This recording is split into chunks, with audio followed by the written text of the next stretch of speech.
Oh, well, let's talk about Meghan Markle's new podcast episode. I know you've been waiting with bated breath about who her celebrity guest, who her A-list big guest she's going to get on this week's Confessions of a Female Founder. And will you be shocked to know that it's Clever Brands co-founder Hannah Mendoza, Clever Brands, Meghan Markle's first investment that we really found out about because she sent a basket to Oprah Winfrey.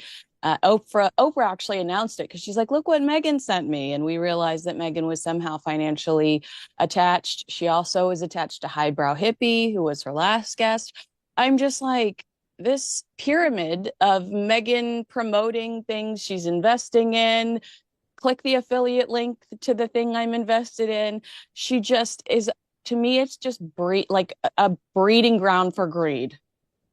This is so interesting. Okay, number one, I've never heard of the woman that you just mentioned. I've never heard of the clever company, which you've just mentioned. Ironic name. Megan is anything but clever. And, to your note about like investing financially in these companies, this is also Megan just buying friends. She's Yeah. just buying friends. I would bet she slipped Gwyneth a couple of mil, to get that little Instagram hit the other week. I've actually thought about this. I think that that was a really nice thing of Gwyneth Paltrow to do, who also had just said in, I think, Vanity Fair or one of the big fashion magazines that she had no issue with Meghan Markle. I barely know her. She was like, I don't know her.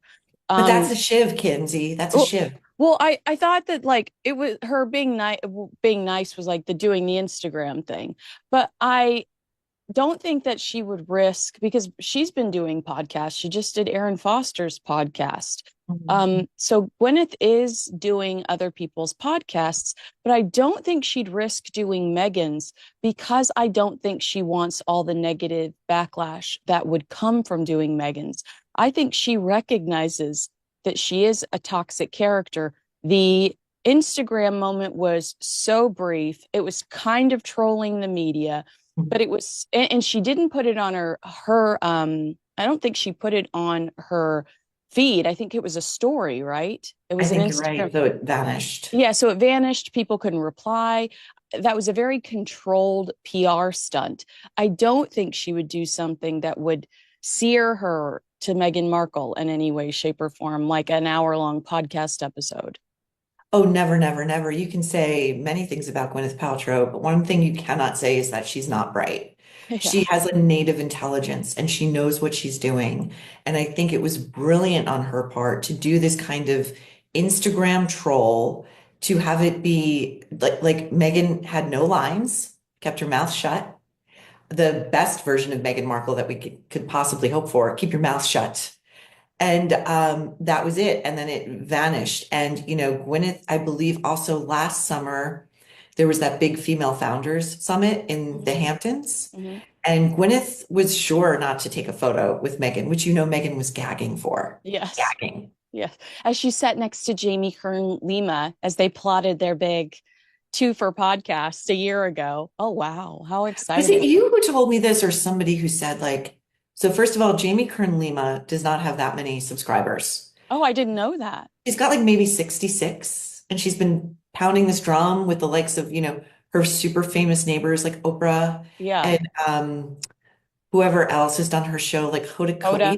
people who Yeah. traffic in this garbage, like, oh, we're self-actualizing. And like, I think Hoda's literally like, when I connect with Jamie Lynn, it's like she's helping me enter another realm of the cosmos. Like, take me out back and shoot me. Okay. Just end my agony now.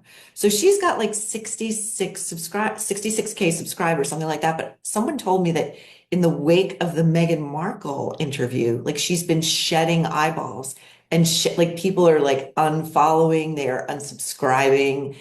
And this really, people say like humanity's like, this gives me hope. Yeah. I believe that because I think that I saw a lot of the comments where I'm disappointed in you.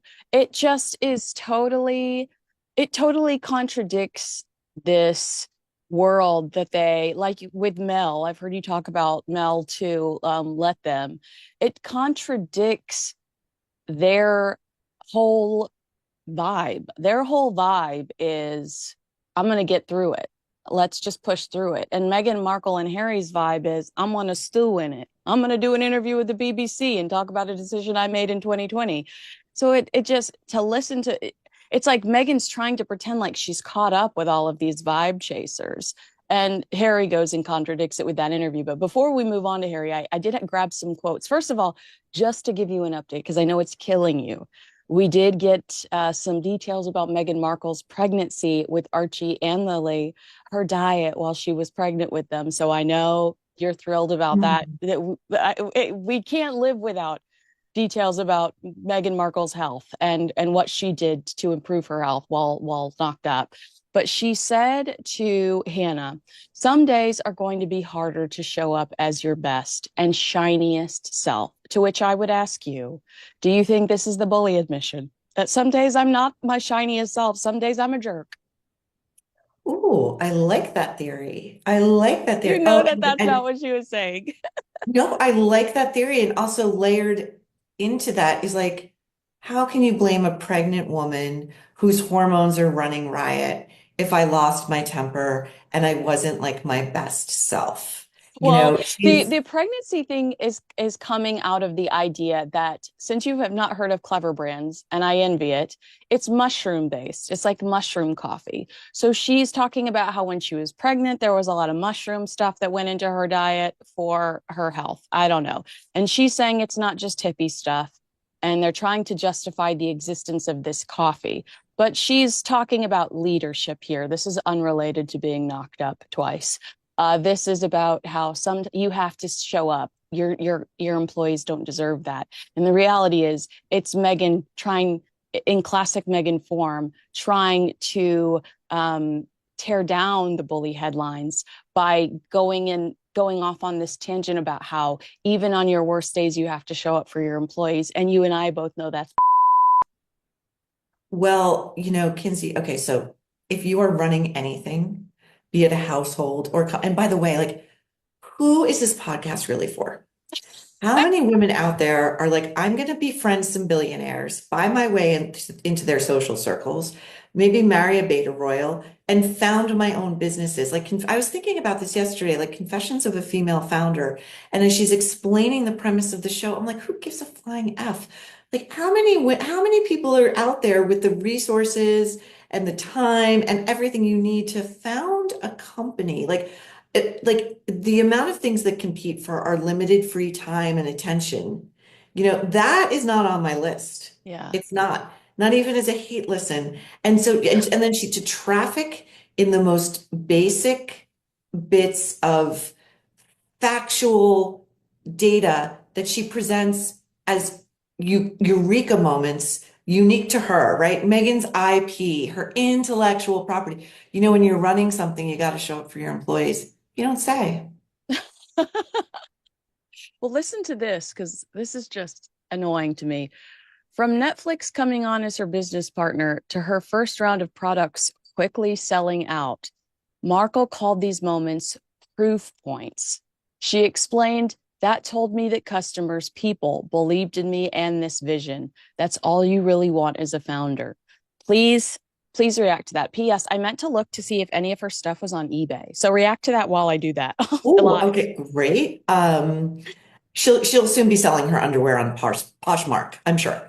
Okay, so proof points. This is a new piece of corporate jargon, garbage language I've never heard of. Yeah. And I love it when these like newfound entrepreneurs who didn't go to business school or, whatever, work in corporate America start throwing around these words that like fintech bros use, because like they're trying to prove they're smart. She keeps saying skews. Have you noticed how she keeps saying skews in Oh, she interviews? loves skews. Defy her to spell skew. Because if you've worked retail, you know exactly how that's spelled, as I did as a teenager. I know exactly what a skew is. I think she just discovered what a skew is. Because I think, were you and I discussing this? Like somebody was saying to me that Meghan Markle doesn't buy those expensive clothes that she's always packed in. Like that $995 Max Mara coat that she wears in the incorrect season, Yeah. wool cashmere blend, and she wears it in like spring, summer in Montecito.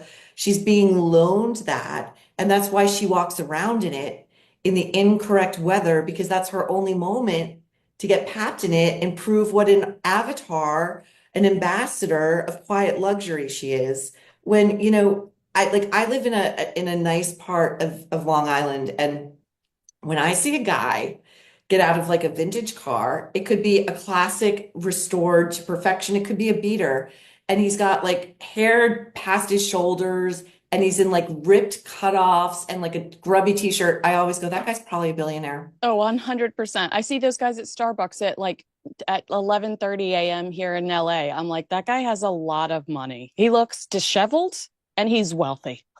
That's the flex. That's the flex. But Meghan doesn't understand the nonverbal communications of the cohort to which she is dying to be, embraced by. Hence all these epic fails. Hence the like cooking in the kitchen that's not her kitchen. I don't think she didn't want to shoot the Netflix show in her kitchen because it's so sacred and private that she couldn't bear to have a Netflix crew in there.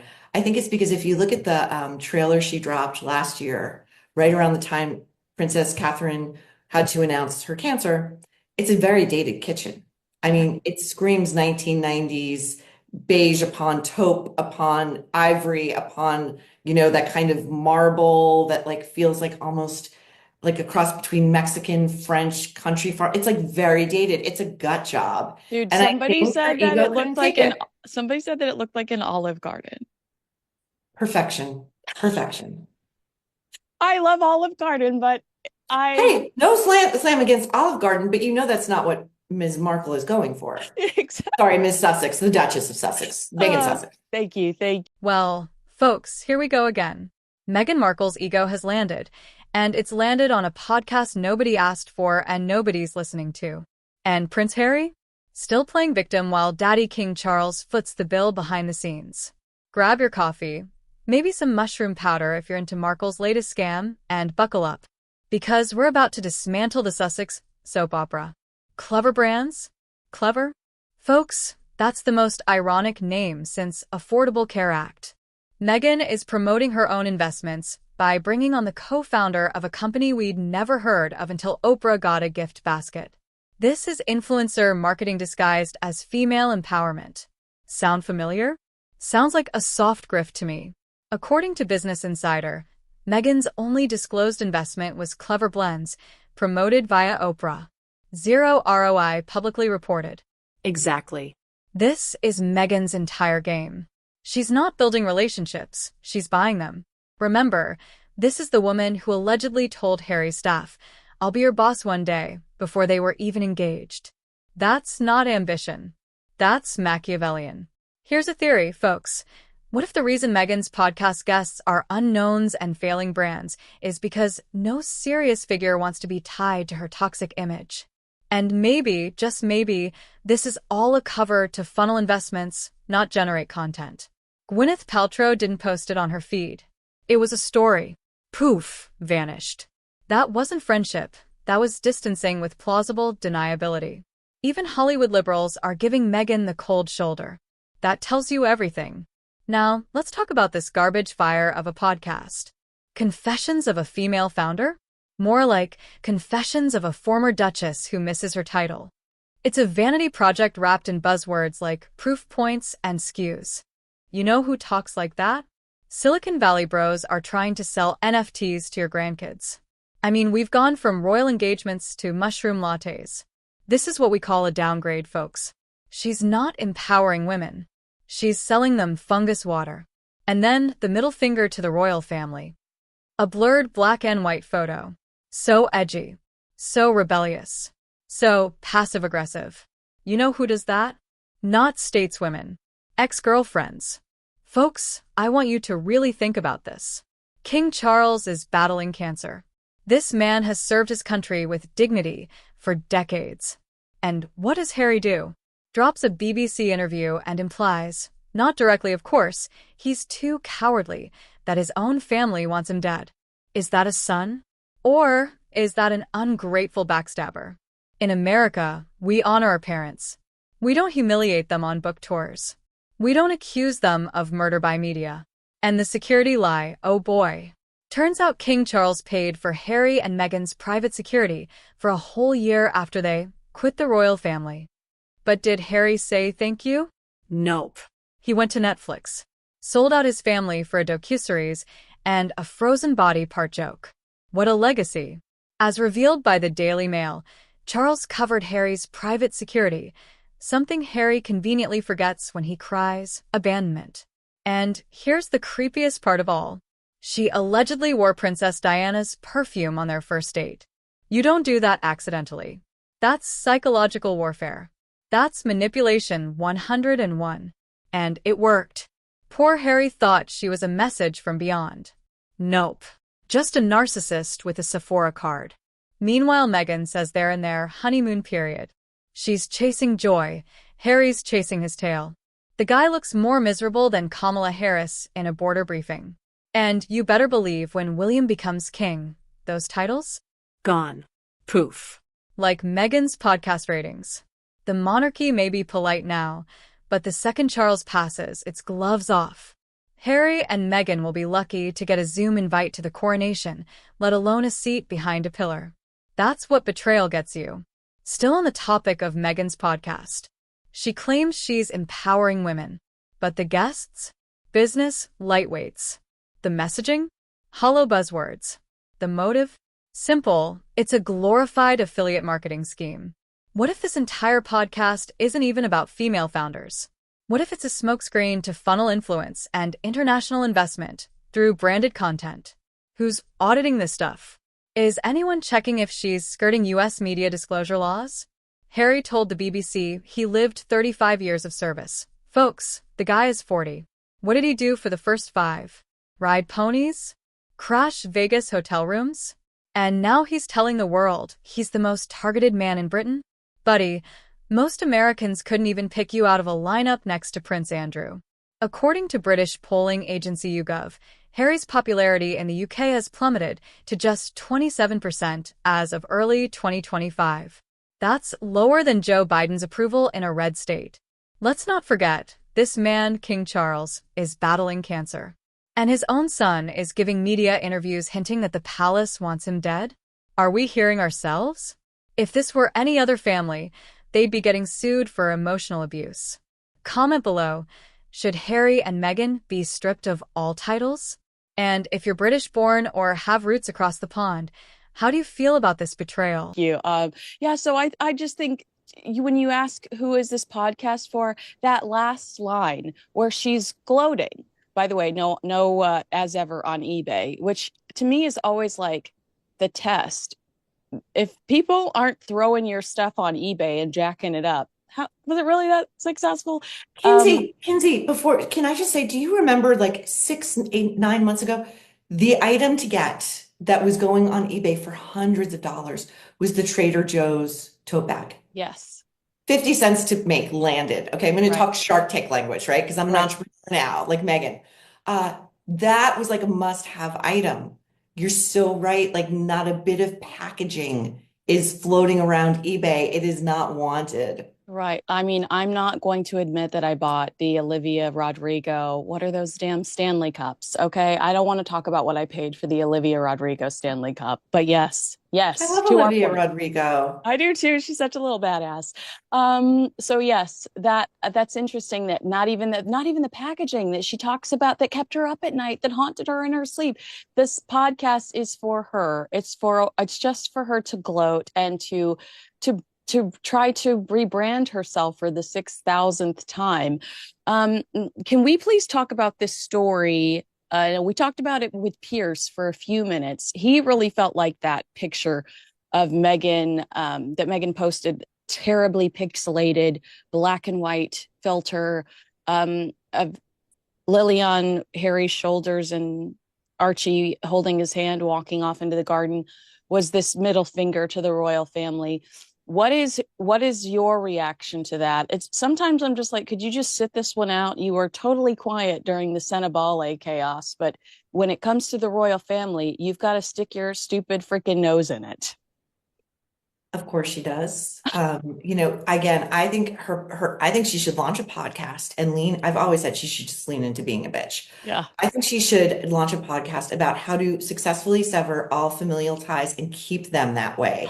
So that even when your husband is longing to, and this BBC interview is like the mind F of all mind Fs, but when your husband is longing to reconcile with his father who has cancer and whose prognosis is, in question, um, be sure to lob a nonverbal message on Instagram by showing your husband walking away back to the camera with these two small children of yours, grandchildren that the king has zero relationship with. He's in the fight of his life.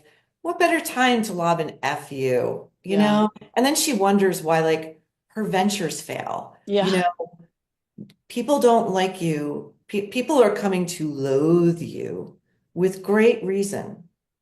Yeah. It's to me, it was so unnecessary because she hasn't stood up for him in some of I'm telling you the Senabali thing was devastating for him because this woman, they couldn't argue it.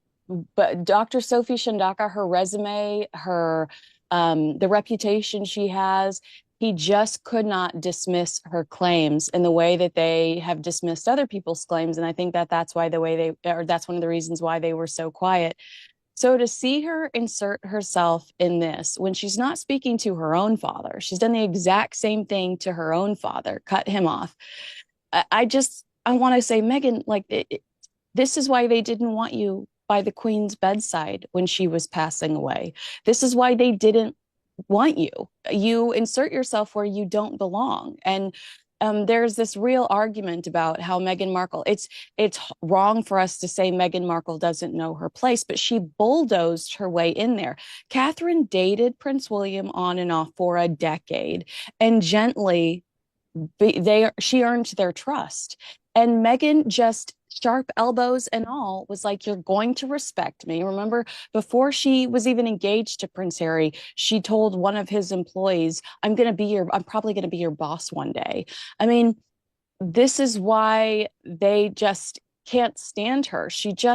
It's common sense to me. I don't understand why the word assertive is too gentle of a word to use when it comes to her behavior towards this family. So, okay, I have many thoughts on this, but to circle back for 1 second to Dr. Sophie Chandaka and how Meghan and Harry were rendered mute because of her education, her reputation. Don't forget pigmentation. Yeah, So very now true.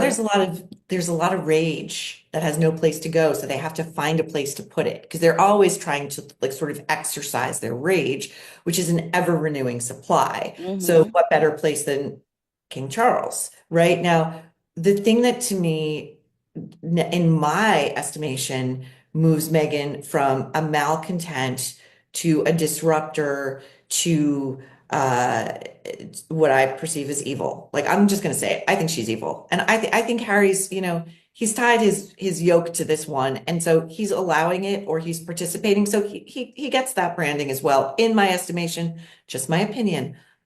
When Prince Philip, a 99-year-old Prince Philip, was on his deathbed, what did they do? Oprah racism claims. When Queen Elizabeth was dying of bone cancer, like an agonizing way to go. And she's still showing up every day doing her job. She was photographed with the new prime minister like a day or two before she died. Yeah. What did these two do? Harry announces he's publishing a tell-all memoir and Meghan gives as I just columned on this for the Mail, she gives a rage-filled interview to The Cut in Yeah. which she says she's going to do what she wants and She nobody can didn't sign shut an her up. NDA. She didn't sign an NDA. Yeah, so guess what, you guys? You have no idea what I'm going to pull out of my pocket next. Now that King Charles is in the fight of his life, what are they doing? They're doing it all over again. They're Mm-hmm. making the remaining days of someone who has spent their life in public service and who asks for one thing in return, and that is a modicum of personal privacy. Not happening. No, no. And Harry says in that BBC interview that he's lived a life 35 years of service. You're 40 years old. Like what were you you're what math did they teach you at Eton? And then says he continues to live a life of service. And I'm like, you wrote a book about your frozen wiener. Like that Mhm. is not how I would define a life of service. In this Rebecca English piece in the Daily Mail where they talk about the courtier saying that that picture was an FU, I love this quote. For Meghan, the loss of status, they're saying this is what this is all about. The Mhm. loss of status is a much more significant issue, another remarks, probably because it is so very much tied up in her money making schemes. So the alternative is Prince Harry is utterly obsessed with the idea of airing his truth. But for Meghan, it's about status. I think it's about status for a little bit for the both of them too, because Prince Harry wants what his brother has. So the thing I loved about the BBC interview and something that I think we are both of like minds is I watched the whole thing and he basically is saying, okay, there's the king, and then there's my brother, the Prince of Wales, who is going to become the king, and then there's me. And I'm just going to tell you that of everyone, uh, I am the most under threat, right? I'm the one people want dead. So I win, okay? I'm the one people want dead. Think of the way one has to like the perversity of that. Like, hey, everybody, I'm target number one. And then he goes on to say, he walks right up to saying, he doesn't actually say it, but it's very clear what he's implying, that the royal family, just as they did with Diana, wants him dead. Yeah, They want him dead, allegedly with Diana. allegedly, but he's walking up to this. This is the heavy implication, Yes, right? yes, That yes. allegedly the royal family killed his mother. Allegedly, they want grave harm to come to him, to his wife, and his small children.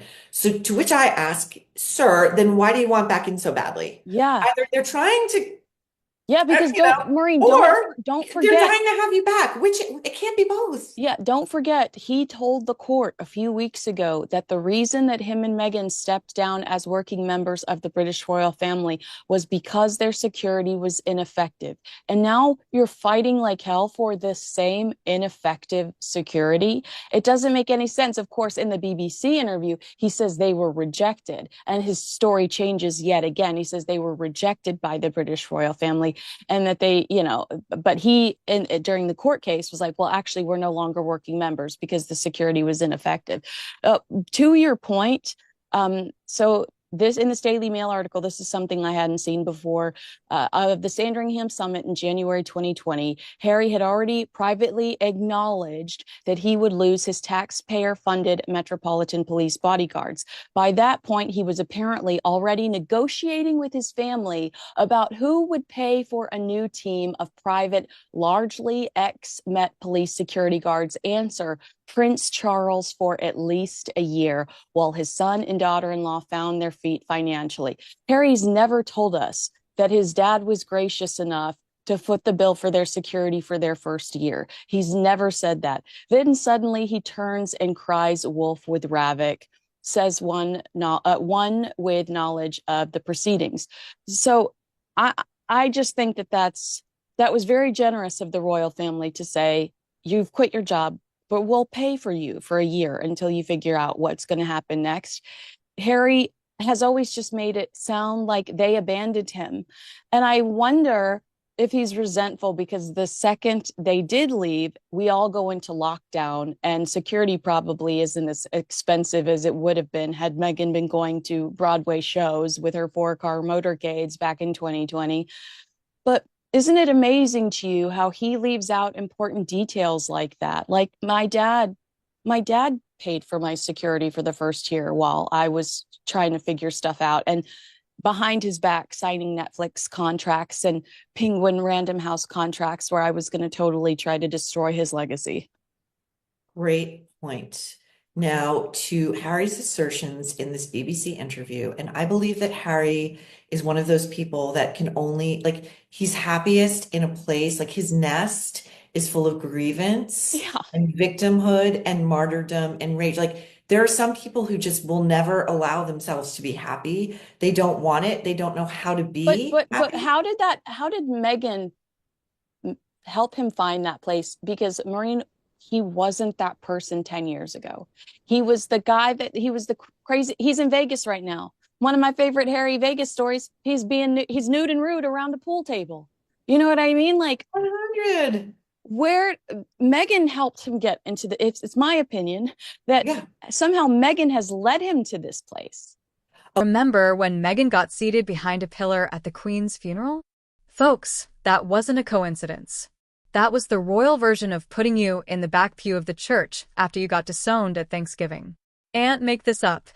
Even Trader Joe's tote bags were reselling for more than Meghan's mushroom coffee. That tells you everything about public demand. No one's reselling her stuff. There's no demand, no buzz, no support. Just more marketing for Montecito.